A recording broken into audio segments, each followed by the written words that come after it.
Welcome back to I'm Every Woman TV's Be My Valentine special. Our next guest is a fitness guru, owner of Fitness Solutions Plus. And he's here to talk to us about something that probably affects quite a few of us ladies.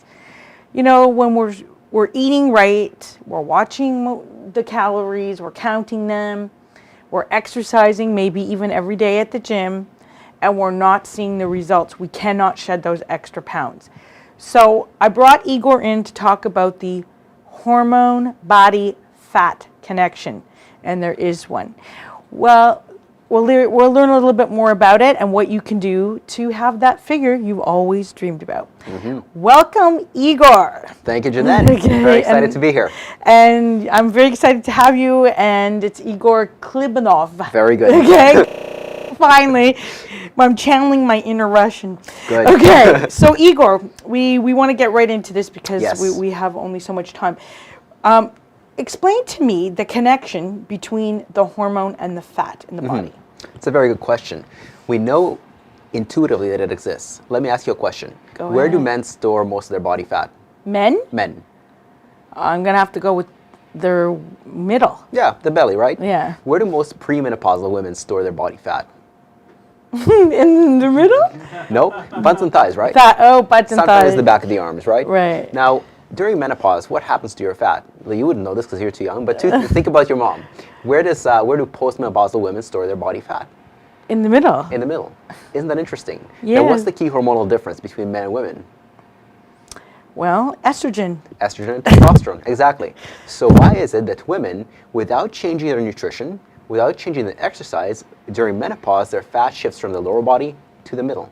Why is it? God, I don't know. That seems like a cruelty, one of God's cruelties. So tell me why it is. It's because of the shift in hormones. So hormones determine body fat. So this is what we know intuitively, but it goes a lot deeper than that. You can measure actually 10 different areas around the body and correlate those to a person's hormonal profile. Here they are.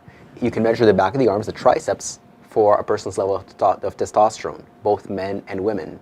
You can measure the upper back for somebody's genetic tolerance for carbohydrates. In other words, how many carbohydrates can they tolerate before they start to put on body fat? And it's a continuum.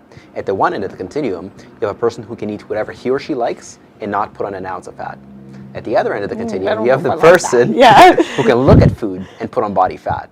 Oh yeah, But I'm one where of along those. that continuum does somebody fall, right? Yeah. So that's the upper back. Now the chest, for women, it's the balance of estrogens. So it's not the breast tissue, it's the muscle. It's the muscle or the pectoral. That correlates to the balance of estrogens. Estrogen is actually a group of 3 different hormones called estrone, estriol, and estradiol. It's the balance between those estrogens that determines your risk for breast cancer in women, prostate cancer in men, and other sex hormone-related cancers. Moving on down, over the ribs, it's called the mid-axillary in anatomical terms, and that correlates to your level of thyroid. Okay? Moving on down, your love handles, they correlate to your insulin. So if you're eating a chronically high carbohydrate diet, you're going to store a predominantly high amount of body fat, specifically in the love handles. Belly correlates to cortisol, the stress hormone. So Now in women, cortisol can be really high, and a lot of that is, if I'm given to understand, it's stress induced. Is that correct? Not necessarily. Not necessarily. Cortisol has a natural daily rhythm. You start in the morning, your cortisol is naturally high. A healthy person will have high cortisol in the morning. It drops throughout the day, and at night it goes down. At about 6 to 8 o'clock in the morning, it peaks again. That's what allows you to wake up. Cortisol is not an evil hormone. It only does its damage when it's either too high or too low. Whenever we're under stress, cortisol is supposed to rise, and it's supposed to fall naturally. Exercise is a form of stress. When you're exercising, it should rise and fall naturally. The problem happens when it rises and stays high. That's where the problem happens, when you lose that cortisol rhythm. So cortisol is not necessarily an evil hormone, it's just in the wrong quantities, it can affect many other hormones. So the belly, the fat on the belly, correlates to cortisol. Now, when I say stress, I don't just mean mental emotional stress. It's not just finances, deadlines, relationships. It's stress is that for sure, but it's also poor nutrition, it's also too much exercise, not enough exercise, pollution, radiation, etc. Moving on down, the quadriceps and hamstrings, the front and back of the thighs, correlate to estrogen. The front of the thighs correlate to something called endogenous estrogen, meaning your body's natural production of estrogen. Back of the thighs, exogenous estrogen, or estrogens you get from the environment, like birth control, like hormone replacement, like plastic bottles, etc., etc. Knees and calves correlate to growth hormone. And here's an interesting tip. The knees will get 2 or 3 millimeters fatter 2 or 3 days after drinking alcohol. Wow. Very, very interesting. So for any of the viewers who have teenagers at home, measure your teenager's knees.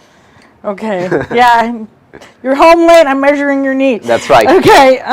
So I just want to kind of move on because this is all in line with my questions. Yes. So, for example, you mentioned that there's different types of hormones in the body. Insulin's one, cortisol's another, thyroid is the third. Yeah. When they there's are, many more. And there's more. Yes. And I guess when they're out of whack, we tend to see more body fat on us and or have a tendency to have more difficulty losing weight. Mm-hmm. So I guess I would like to know what you can do as a fitness guru to specifically target those areas and issues and help women who are having trouble losing weight lose that weight, that Yes. they want the body back. I mean, I think what happens is when we're younger in our 20s, like we have less hormones at play, so we have a more svelte figure. Mm-hmm. And then we get pregnant and Right. we start, that changes our hormones. Yes. Breastfeeding changes the hormones. Yes. Then, after 35, your hormones change. Mm-hmm. And then again, when you hit the menopause years, they change again. So I think this is a very relevant point that, covering the spectrum of my viewers who are watching Yes. today want to know. How can they get that fat off them? Very good question. Here is one very, very important lesson. Your body fat is much more determined by hormones than it is by calories. All right? So hormonal balance will lead to low body fat naturally. Why? Because body fat in and of itself is an endocrine organ. Body fat releases hormones. It's not just inert, it's not just there, it's ugly, etc. It actually releases hormones, primarily estrogen. So if you have too much body fat, first and foremost, you're going to have some estrogen imbalance. But the first step to balancing your hormones, and before I do this, I should preface this by saying I am a fitness professional, I am an entrepreneur, I am not an endocrinologist or a gynecologist or a doctor. But the first step would be to get them balanced. Yes. So see the doctor first. Okay. See the doctor then come first. see Igor. Yes. But the first step is to balance your hormones. How do we do that? There is certain hierarchy of hormones, ones that you have most control over to ones that you have the least control over. The single most controllable hormone in the body is insulin. Yes. The only thing that controls insulin is what you put in your mouth. Right. So let's get into that because I'm a diabetic, so Yes. insulin is a part of my life. Yep. I personally can relate to everything you're saying. Yeah. Maybe like some of my viewers, I tend not to have much fat on my body and Right. build like a ton of muscle like a man, except for the middle, where it's like impossible to get a flat stomach. Yeah. So controlling what we eat. Let's talk a little bit about that. Low carbs, high carbs, any kind of carbs. Yeah. Should we be eating them? If so, in what proportion, in what quantity, or should we not be eating them at all? There's a lot of diets today, like Dr. Poon and Dr. Green, who stress no carbs of any kind, including fruit, and strictly the protein-vegetable balance. What do you feel about that? I think that's a very, very good question, and the unfortunate answer is that it depends. It depends. So eliminating carbs from the diet may not be the answer, or is it that we need to eliminate high carbs and replace them with low carbs? Like, what are they? What should we be eating? So remember how earlier I mentioned that there's a continuum of carbohydrate sensitivity. In other words, how many carbohydrates can you eat before you start to put on body fat? Mm-hmm. Remember that continuum? Yes, in the back of my neck. Exactly. Yeah. So at the one end, okay, yeah. at the one end, you have the person who can eat whatever he or she likes and not put on body fat. At the other hand, we have a diabetic who can look at a bowl of pasta and put on body fat.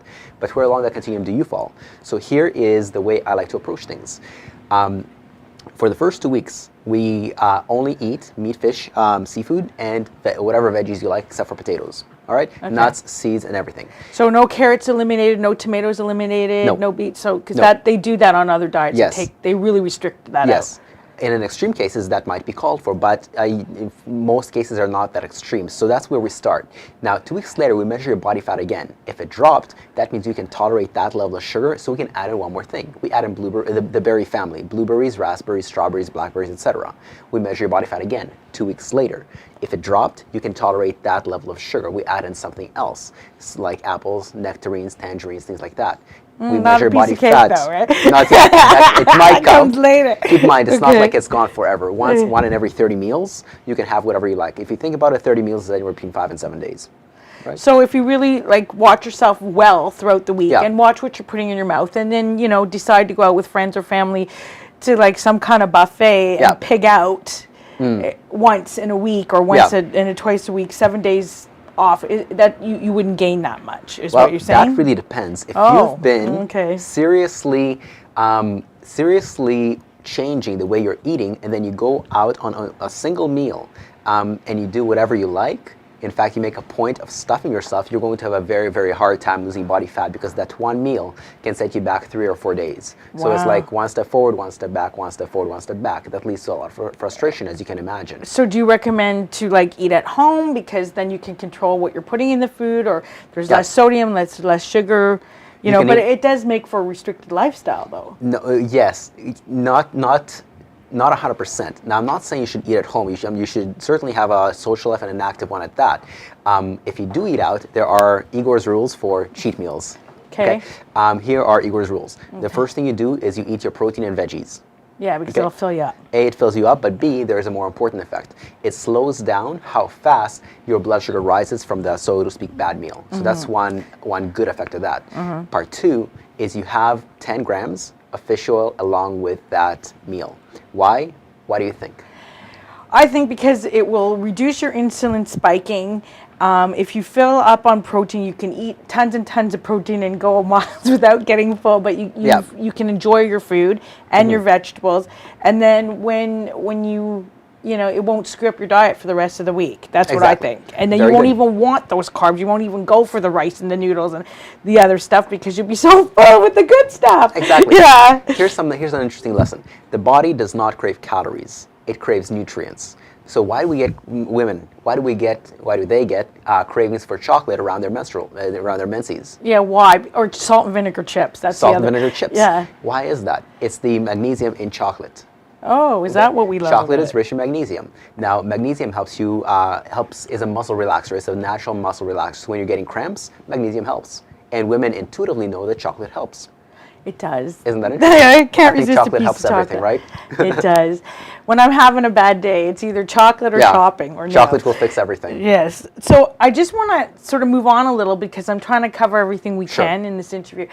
And one of the things, like supplements. So for example, we know that we should be taking supplements. Magnesium as a supplement might help us crave our sugar cravings, or Yeah. chromium might help us Yes. crave our sugar cravings. But now we hear a lot from Dr. Oz about Yes. green tea, coffee bean extract. green coffee bean, right? Green coffee bean extract and raspberry ketones. Yes. And this is the rage in Hollywood. They claim that this particular magic pill will in fact keep you thin. Yeah. Do you agree with it? Do you think some people should be taking it? When is it? Yep. When is it good? When is it harmful? Because, for example, if you're already on other medications, including medications to control hormones like thyroid and insulin, it could be a detriment to add this. So I think Yeah. I'd like this is a serious matter. Please comment on it, because I think the viewers need to know before they rush out and spend money on green coffee bean and raspberry ketone. You're absolutely right, and these things are flying right off the shelves. And I think Dr. Oz is doing a fantastic job in the natural health field, but I think also that there isn't enough research behind raspberry ketones and green coffee bean extract to necessarily justify their use. And I talked specifically about raspberry ketones in one of my newsletters, which I offer for free. But when I actually did the research on raspberry ketones, there is no research in humans. It's in mice. And two, all the research is promising. I'll put it that way. Here's what the research showed. When mice were fed high-calorie diets, those given raspberry ketones did not put on body fat. They didn't lose body fat, but they didn't put on body fat. But again, those are mice. It's not humans. Two, we don't know the long-term effects of raspberry ketones or green coffee bean extract. On the other side of the coin, green coffee bean extract, there is one research study, and it's only one, but it is promising. People actually lost, I believe, 2% body fat over either a 6 or an 8 week span. It's promising, but again, it's just one study. In science, you always want to replicate things. Why is it that vitamin C and vitamin D right now aren't getting as much press as raspberry ketones or green coffee bean extracts? Because they're not as fashionable right Not now. as fashionable, but there are hundreds, thousands thousands of studies establishing their usefulness. You know, it's tried, tested, and true, but it's not trendy because it's So what you're saying news. is don't throw away your insulin medication Yeah. or your type 2 diabetes pills, whatever. No. In replacing this, or even your thyroid pills, which, you know, a lot of Yeah. people do get information overload or tend to want to replace things, you know. Yeah, absolutely. Before cutting anything out of your medications, definitely speak to your doctor first. Okay, so we're running out of time. Got 2 quick questions Sure. for you. You're going to have to do this a little bit quick. Yes. Okay, so you're at a gym. You're working out. Mm-hmm. You're not getting the results, particularly if you have this hormone-body fat connection problem. Mm-hmm. What can working out with you or members of your staff at Fitness Solutions Plus, and I understand you have numerous staff, you have various locations throughout the city. Correct. What can you do to like actually make a difference in the workout? Like, what would you suggest to make a difference in the workout? The biggest problem most personal trainers make is they don't individualize their routine. You remember how I told you that different hormonal profiles, different sites correlate to different hormonal profiles? Well, different hormonal profiles necessitate different approaches. You know, the worst thing you can do for belly fat is long duration cardio. The worst thing you can do for belly fat is long duration cardio. So if you're running on the to treadmill- classes every day and Yeah. or running on the treadmill and or the stepper can actually Yeah, that's the be a worst thing you can detriment. do for belly fat. Oh, now, really? if it's your love Gee, handles, that's what they told me to do. it's more Okay, interesting. yeah. But if it's your Yeah. love handles, that might not be so bad. Oh, Okay? can I? So what about like going to Zumba classes and other type of classes? Can that be a good way to target this kind of love handle thing? as with anything, the answer is it depends. It depends on your specific profile. In other words, is love handles the highest area or is belly fat the highest area? In addition to that, do you have symptoms of insulin resistance, even if you're not a diabetic? Do you have symptoms of adrenal fatigue, meaning you wake up after 8 hours of sleep and you're still feeling tired, or you're reaching for a coffee or a chocolate bar around 2 or 4 in the afternoon, or when you're going from sitting to standing, maybe you get a little bit lightheaded. Those are all symptoms of adrenal fatigue. If that's the case, Zumba is going to be bad for you. Long distance cardio or long duration cardio is going to be bad for you. But things like Tai Chi, yoga, gentle activities are going to be good for you. And weightlifting? And weightlifting, absolutely. Because then you build the muscle, which Yeah. will help burn the fat. Exactly. Now, I should differentiate. In weightlifting, there are many different styles of weightlifting. There is a style of weightlifting where you lift heavier weights for fewer repetitions, 5 or less, but you rest a long time between sets. That is going to be good for that profile. On the other hand, there is circuit training where you're using moderate weights, moderate sets, short rest between intervals. That's going to be bad for you if you have belly fat, but good for you if you have love handle fat. Wow. Okay, so we have to wrap up, but I wanted to mention 2 things. Okay, first of all, you said you have a blog with this fabulous information, Yes. more of what you're sharing with us today. Yep. Can you tell me how to get on that blog? Yep. It's actually a free newsletter that I have. It comes out every Monday. No sales pitches, just legitimately good information like this. To find it, just go to torontofitnessonline.com/blog.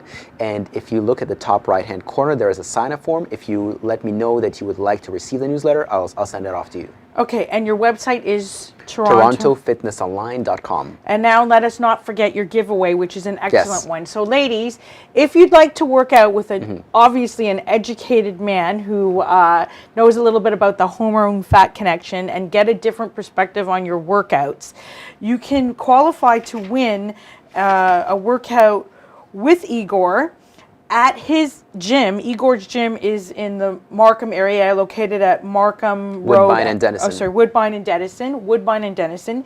The value is $90. Now, to claim it, you need to send Igor an email. So that is Igor at torontofitnessonline.com. Again, Igor at torontofitnessonline.com, and you could qualify to win it. A training session for $90 plus HST to get you started on your way. So I guess we're out of time. I wanted to ask you one thing in parting, and Please. that is, why did you choose to get involved in this type of field, fitness? Did you have question. a fat issue as a No child? fat issue. No? It's just that it's a funny story. I learned how to walk on a ping pong table. Oh, wow. That's interesting. Then when I was 6 years old, my dad installed a chin-up bar in my house, and he told me you do 1 set of chin-ups every day for the rest of your life. And until about age 10, I listened to him, at which point I moved to Canada and we lost our chin-up bar.